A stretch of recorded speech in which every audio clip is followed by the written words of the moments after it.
శ్రోతలందరికీ నమస్కారం. ఇప్పుడు వినబోయే కథ పేరు అసలైన తీర్పు. కొత్తపల్లి రవికుమార్ గారు రచించారు.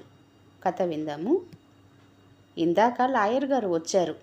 రేపు కేసు వాయిదా ఉందని గుర్తు చేయటానికి వచ్చారట.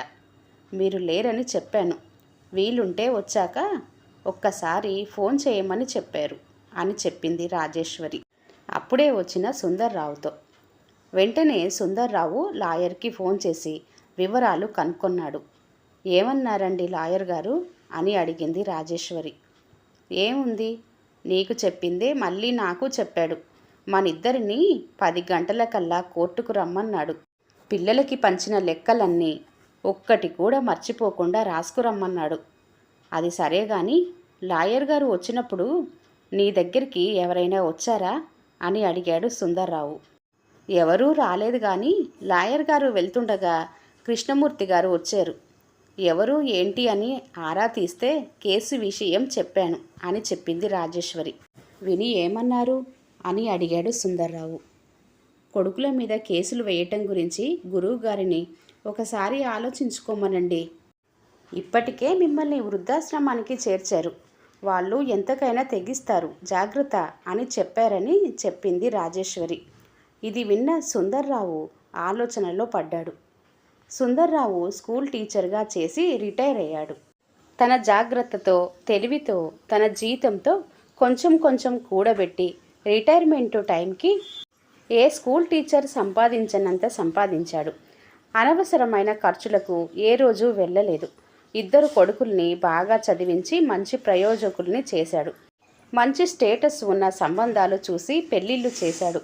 ఎప్పుడూ పోయిన తర్వాత తన ఆస్తి కొడుకులకి అందడం కన్నా ఇప్పుడే అవసరమైనప్పుడే ఆస్తి పంచి ఇవ్వటం మంచిదని ఆలోచించి ఆస్తి మొత్తం కొడుకులకి పంచేశాడు. ఆస్తి పంచిన తర్వాత తను ఎంత పొరపాటు చేశాడో తెలిసి వచ్చింది సుందర్రావుకి. ఆస్తి పంపకాలైన తర్వాత కొడుకుల అసలు రంగు బయటపడింది. తల్లిదండ్రులను తమ వద్ద ఉంచుకోవడానికి కొడుకులు వంతులు వేసుకోవటం సుందర్రావుకి రుచించలేదు. అందుకే అవస్థలు పడుతూ కొడుకుల దగ్గర ఉండే కన్నా వచ్చే పెన్షన్తో ఏదో ఒక వృద్ధాశ్రమంలో ఉందామని రాజేశ్వరికి నచ్చజెప్పి, ఇదిగో కృష్ణమూర్తి నడిపే వృద్ధాశ్రమంలో ఉంటున్నారు. వాళ్ళు వృద్ధాశ్రమంలో ఉంటున్నారు అనడం కన్నా పిల్లల చేత ఉంచబడ్డారు అనడం సమంజసమేమో. సమయానుకూలంగా టిఫిన్లు, భోజనాలు అందుతున్నాయి. కొడుకులు, కూతుళ్ళ చేతుల్లో మోసపోయిన తోటి వృద్ధులతో కబుర్లు చెప్పుకుంటూ కాలక్షేపం చేస్తున్నారు. అందరూ అన్ని పనులలో సాయం చేసుకుంటూ ఆనందంగా జీవితాన్ని గడుపుతున్నారు. ఆ ఆనందం వెనుక వాళ్ళు పైకి చెప్పుకోలేని మానసిక క్షోభ, తమ రక్తం పంచుకొని పుట్టిన నరరూప రాక్షసుల కరడు కట్టిన మానవత రహిత హృదయాలు ఉన్నాయి. కానీ అవి పైకి కనిపించనీయకుండా అందరూ బాగా నటిస్తూ కాలాన్ని గడిపేస్తున్నారు. ఎంతోమంది విద్యార్థుల మనసులు చదివిన సుందర్రావుకి కన్న పిల్లల చేత వెలివేయబడిన వయోవృద్ధులను అర్థం చేసుకోవటం తేలికే అయ్యింది. అందరూ తనలాగే పిల్లల చేతిలో ఓడిపోయారని తెలిసి రక్తం ఉడికిపోయింది. కానీ ఆ ఓటమి తాము ఏ ఆట ఆడకుండానే ఫలించిందని గట్టిగా నమ్మిన సుందర్రావు తన కోసం కాకపోయినా మిగతా అందరి కోసమైనా కసితీరా కన్నపిల్లల మీద నెగ్గాలనుకున్నాడు. అందుకే తన కొడుకుల మీద కేసు వేశాడు.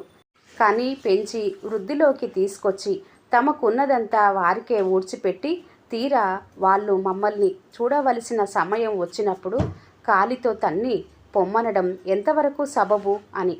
ఈ వృద్ధాప్యంలో జీవితాన్ని లాగలేక వెళ్ళదీస్తున్న మనలాంటి ముసలాళ్లకు పిల్లల తోడు నీడ ఎంతైనా అవసరమని కోర్టులో కేసు వేశాడు. ఎంతమంది వద్దని వారించినా ఈ కేసు అంతు చూడాలనుకున్నాడు సుందర్రావు. ఆ కేసు సంగతే ఇందాక లాయర్తో సుందర్రావు మాట్లాడింది. కోర్టులోనికి రాగానే తండ్రి కేసి కసిగా చూస్తున్నారు కొడుకులిద్దరూ. తమ మీద ఏమి కక్ష సాధిస్తావని వ్యంగ్యంగా ఒక నవ్వు విసిరి చూస్తున్నారు. అవేవి తనకు పట్టనట్టు కూర్చున్నాడు సుందర్రావు. జడ్జి రాగానే కేసు వాదన ప్రారంభించమన్నాడు. సుందర్రావు కొడుకుల వైపు వాదించే లాయరు కిషోర్ లేచాడు. యువర్ ఆనర్, కన్న పిల్లలను పెంచాల్సిన బాధ్యత తల్లిదండ్రులకు ఖచ్చితంగా ఉంది. అలాగే సంపాదించిన సంపాదన కొడుకులకు ఇవ్వాల్సిన బాధ్యత కూడా తల్లిదండ్రులకు ఉంది. ఎప్పుడో వయసు అయిపోయిన తర్వాత ఆ ఆస్తి పిల్లలకి ఇచ్చినా ఉపయోగానికి రాదు. అవసరం ఉన్నప్పుడు ఇస్తేనే కదా పిల్లలకి ఏదో రకంగా ఉపయోగపడుతుంది. ఇప్పుడు ఉన్న పరిస్థితుల రీత్యా, చేసే ఉద్యోగాల రీత్యా ఈ రోజుల్లో తమ సంసారాన్ని లాగటమే కష్టమవుతుంది. ఈ పరిస్థితుల్లో ఇంట్లో తల్లిదండ్రులను ఉంచుకొని ఎలా సుఖంగా ఉండగలరు? అందుకే నా క్లయింట్లు తమ తల్లిదండ్రులను తమ వద్ద ఉంచుకొని కష్టపెట్టే కన్నా వాళ్ళని మంచి వృద్ధాశ్రమంలో ఉంచి సంతోషంగా చూడాలనుకున్నారు. దీనికి వాళ్ళేదో తప్పు చేసిన వారిగా నా క్లయింట్లను ముద్దాయిల్లా చూసి కేసు పెట్టి వేధిస్తున్నారు ఈ సుందర్రావు గారు. మా క్లయింట్లు ఉన్నతమైన ఉద్యోగాలు చేసుకుంటున్నారు. చీటికి మాటికి ఇలా కేసులతో కోర్టు గుమ్మం ఎక్కితే వాళ్ళ పరువుకి భంగం కలుగుతుంది యువర్ ఆనర్. అందుకే ఈ కేసును తగు విధంగా చర్చించి సరైన తీర్పు ఇవ్వవలసిందిగా కోరుతున్నాను యువర్ ఆనర్ అని తన వాదన వినిపించాడు కిషోర్. జడ్జి ప్రతివాదన వినిపించమనగానే సుందర్రావు తరపు లాయర్ విశ్వనాథన్ లేచాడు. యువర్ ఆనర్, చిన్నప్పటి నుంచి కానీ పెంచి పెద్ద ఉన్నత స్థాయికి తీసుకొచ్చిన కొడుకుల దగ్గర ఉండాలనుకోవటం తప్పు కాదు కదా యువర్ ఆనర్.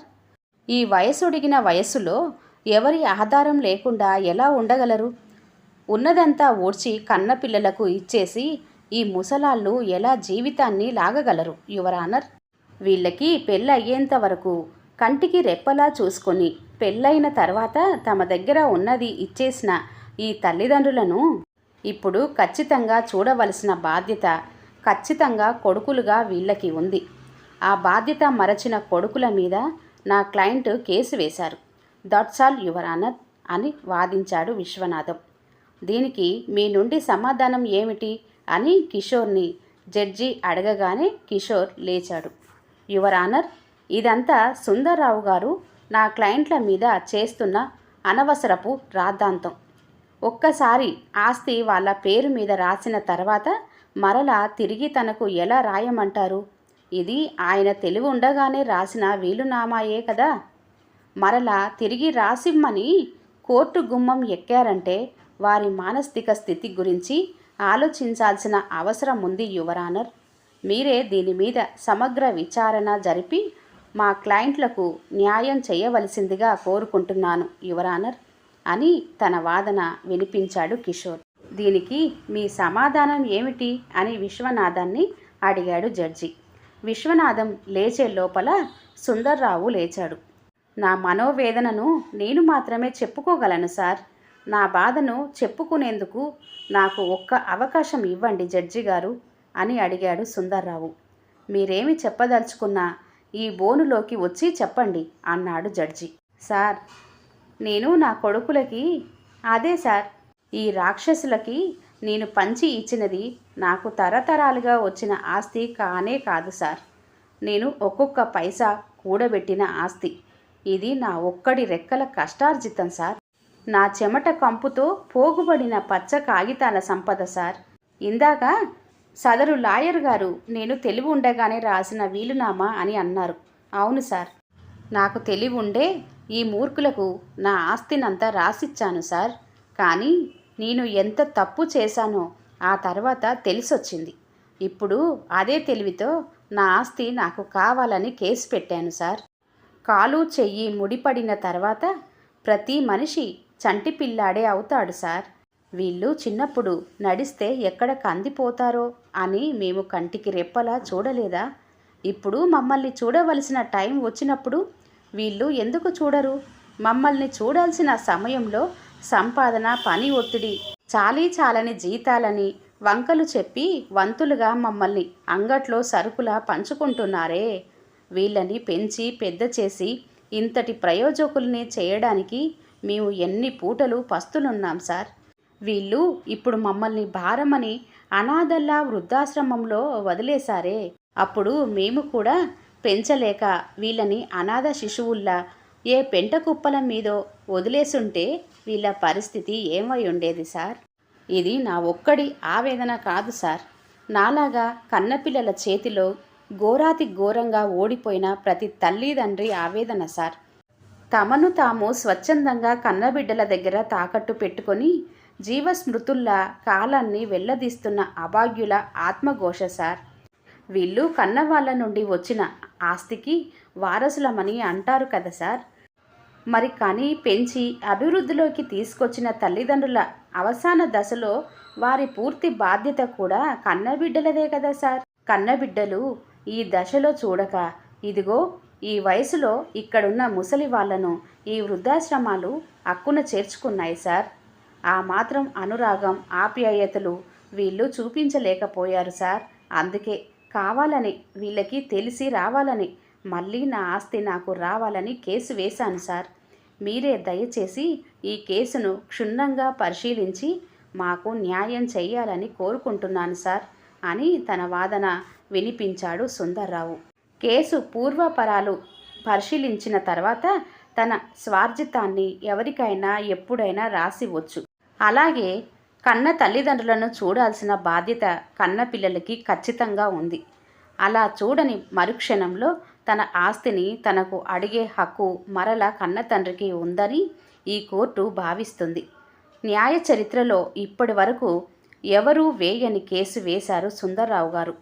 ఆయన ఎంత మనసు రగలకపోతే కన్న కొడుకుల మీద కేసు పెడతారు. అందుకే కొడుకులు ఈ అవసాన దశలో తల్లిదండ్రులను చూడనప్పుడు తాము పంచిన ఆస్తిని నయా పైసలతో సహా తిరిగి పొందే హక్కు ఉంది. తక్షణమే సుందర్రావు దంపతులకి వారు పంచిన ఆస్తిని తిరిగి ఇవ్వమని వారి కొడుకులకు ఈ కోర్టు ద్వారా ఆర్డరు వేస్తున్నాను అని సంచలన తీర్పును చెప్పాడు జడ్జి. వృద్ధాశ్రమం నుండి వచ్చిన వృద్ధుల కరతాళ ధ్వనులతో కోర్టు మార్మోగిపోయింది. తాము చేసిన తప్పేమిటో తెలుసుకొని తలదించుకున్నారు కొడుకులిద్దరూ. తన కొడుకుల మీద కేసు నెగ్గినందుకు ఇది కోర్టు అని కూడా మర్చిపోయి గట్టిగా నవ్వాడు సుందర్రావు. ఆ నవ్వుకి అందరూ సుందర్రావుని ఆశ్చర్యంగా చూస్తుండిపోయారు. ఇది నేను కేవలం నా కొడుకుల మీద నెగ్గిన కేసు కాదు సార్. పచ్చ కాగితాలకు ఇచ్చిన విలువ పచ్చని జీవితాలకు ఇవ్వని కసాయి కొడుకుల మీద నెగ్గిన కేసు. కూడా తీసుకెళ్లలేని పైసల కోసం కన్న తల్లిదండ్రుల ఊసు కూడా ఎత్తని బిడ్డల మీద యుద్ధం లేకుండా నెగ్గిన కేసు. ఈ కేసు కళ్ళు మూసుకుపోయి కన్న తల్లిదండ్రులను రోడ్డు మీద వదిలేసే అవకాశవాదుల కళ్ళు తెరిపించాలి. ఆకలేస్తే కన్నవాళ్ళకి పట్టెడన్నం పెట్టని నరరూప రాక్షసులకి కనువిప్పు కావాలి. ఈ కేసులో నెగ్గి నా ఆస్తితో భోగభాగ్యాలు అనుభవిద్దామని ఈ కేసు వేయలేదు సార్. మీ చేతులతోనే ఆ ఆస్తి మొత్తం వృద్ధాశ్రమానికి చెందేటట్టు రాయండి. నాలాంటి వాళ్ళు ఇచ్చే ఇలాంటి సంపదతో వృద్ధాశ్రమాలు ఎదిగి ఎంతోమంది అనాథ వృద్ధులకు నీడనివ్వాలని కోరుకుంటున్నాను. నా ఈ కోరికను కాదనకుండా తక్షణమే తీర్చండి సార్ అని వినయంగా జడ్జిని కోరారు సుందర్రావు. సుందర్రావు తీసుకున్న నిర్ణయానికి అక్కడున్న ప్రతి ఒక్కరూ చేతులెత్తి నమస్కరించారు, జడ్జితో సహా. ఇంత మంచి కథని మనకి అందించినటువంటి కొత్తపల్లి రవికుమార్ గారికి మన అందరి తరపున నా హృదయపూర్వక నమస్కారాలు తెలియజేస్తున్నాను. ఈ కథ కనుక నచ్చినట్లయితే దయచేసి లైక్ చేయండి, షేర్ చేయండి. అలాగే మరిన్ని మంచి వీడియోల కోసం ఛానల్ని సబ్స్క్రైబ్ చేసుకోండి. మరొక మంచి కథతో మళ్ళీ కలుద్దాం. అంతవరకు సెలవు. నమస్తే. ధన్యవాదములు.